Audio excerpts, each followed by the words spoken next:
Tantor Audio presents The Spirituality of Imperfection, Storytelling, and the Search for Meaning by Ernest Kurtz and Catherine Ketchum. Narrated by David Drummond. A note to the listener. This book retells over 100 stories. These stories, the stories that tell spirituality's story, came to us first by hearing. Some stories we first heard in school or in church. Some were told by a loved grandparent or a favorite aunt or uncle, and others, as we grew older, were shared by friends or acquaintances. In the process of researching those stories, exploring sources, examining different versions, looking for ways of making them more available to our listeners, we came across a few new anecdotes. But the majority of the tales we retell have their first source in memories of hearing that awaken yet other memories of living. Some listeners with different memories will recall different renderings of some of these stories. There are many favorite tellings of any tale, but in truth, there are no new stories.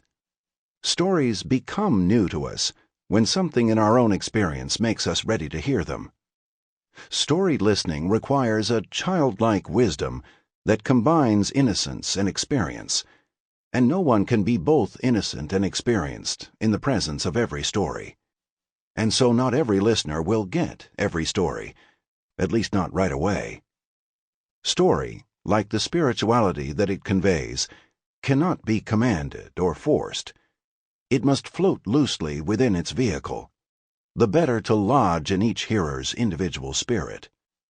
One spiritual teacher cautions, if you respect your listeners enough to tell the story, respect them enough to let them draw their own conclusions. And another master began one of his books with a story that consoles anyone who must confront the impossibility of explaining story. A disciple once complained, "You tell us stories, but you never reveal their meaning to us."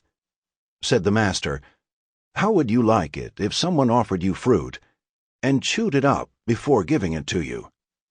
No one can find your meaning for you, not even the master." An Introduction. The Story of Spirituality. Baseball teaches us, or has taught most of us, how to deal with failure. We learn at a very young age that failure is the norm in baseball, and precisely because we have failed, we hold in high regard those who fail less often, those who hit safely in 1 out of 3 chances and become star players. I also find it fascinating that baseball, alone in sport, considers errors to be part of the game, part of its rigorous truth. Francis T. Vincent, Jr., Commissioner of Baseball. Baseball, as its commissioner points out, teaches that errors are part of the game, and perfection is an impossible goal. Because his thought fits as perfectly as possible the theme of this book, we offer this revision of Mr. Vincent's insight. Spirituality teaches us, or has taught most of us, how to deal with failure. We learn at a very young age that failure is the norm in life. Errors are part of the game, part of its rigorous truth. Discovering spirituality in the game of baseball is not so strange as it sounds. For literally thousands of years, sages and saints have explored the ordinary and everyday in the attempt to understand the extraordinary and divine. The ritual of the Japanese tea ceremony, simply carrying and serving tea, is a profound spiritual exercise. The posture of kneeling in prayer conveys acceptance and mindfulness. Standing up in a crowded room and saying, "My name is John, and I'm an alcoholic," calls forth the spiritual realities of humility, gratitude, tolerance, and forgiveness.